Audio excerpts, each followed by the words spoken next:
hayotga qiziqib uylaniladi. Li hasabiha, nasl nasabiga qiziqib uylaniladi. Li jamaliha, chiroyiga qarab uylaniladi. Va li diniha, diniga qiziqib uylaniladi. Qarang, to'ralasi ham chiroyli narsa. Boylik chiroyli narsa, nasl nasab chiroyli narsa, chiroyli narsa, din chiroyli. Qani to'ralasi ham go'zal bo'lsa. Shunda payg'ambarimiz aytibdilar, dindorini tanlagin, baraka topkur yoki baraka topasan. To'ralasi turganda birinchi diniga qaraymiz. To'ralasi ham chiroyli narsa, go'zallik. Shunda dini birinchi o'rinda turishligi kerak bo'ladi. Go'zallik faqatgina shaklda, zohirda emas. Uylanadigan ukalar, albatta chiroyligini istaysizlar. Albatta yuziga qaraysizlar, bo'yiga qaraysizlar, boshqa joyga qaraysizlar.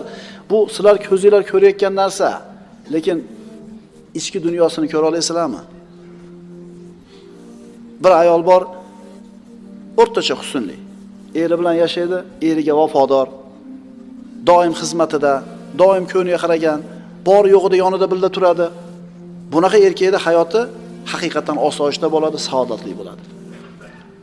Yoki yana bir erkak kishi ayoli juda ham go'zal, juda ham chiroyli, lekin boyaga aytilgan narsalar yo'q bunda. Vafo yo'q, mehr yo'q, muhabbat yo'q, xizmat yo'q. Endi bu erkakning hayoti nima bo'ladi? Do'zaxdan bir parcha bo'ladi. Aytilinyapti, chiroyiga, puliga, nasl nasabiga, diniga deyapti.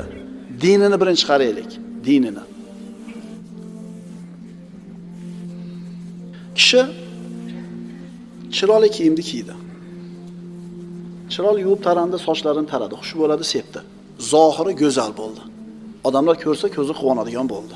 Endi shu odam fahsh bo'lgan, buzuq bo'lgan, bazi bo'lgan so'zlarni gapirib tursa, yarashadimi?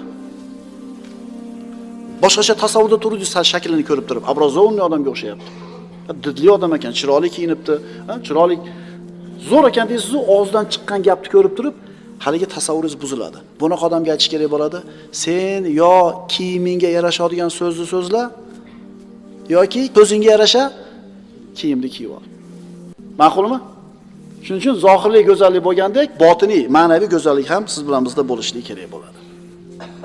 Mana shu so'z masalasida Rasululloh aytadilar, la yastaqimu imanu abdin hatta yastaqimu qalbuhu. Kishini iymoni mustaqim, sobit, mustahkam bo'lmaydi, to qalbi mustahkam bo'lmagunicha. Wala yastaqimu qalbuhu hatta yastaqimu lisanuhu.